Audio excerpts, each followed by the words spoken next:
Las vacas lecheras deben pasar más tiempo acostadas.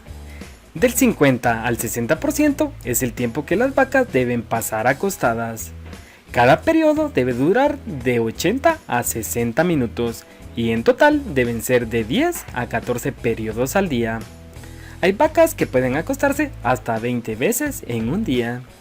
Es recomendable que las vacas como mínimo se acuesten 90 minutos después de realizado el ordeño. Pero, ¿cuál es la importancia que la vaca se acueste? Cuando una vaca está acostada, rumia y descansa. También permite que las pezuñas de la vaca se sequen y descansen.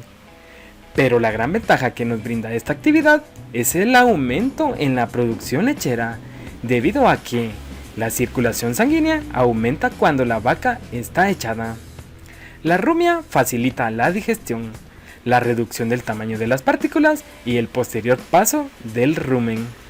La rumia también estimula la secreción de saliva, lo que puede mejorar el pH y la función del rumen y por lo tanto mayor producción lechera.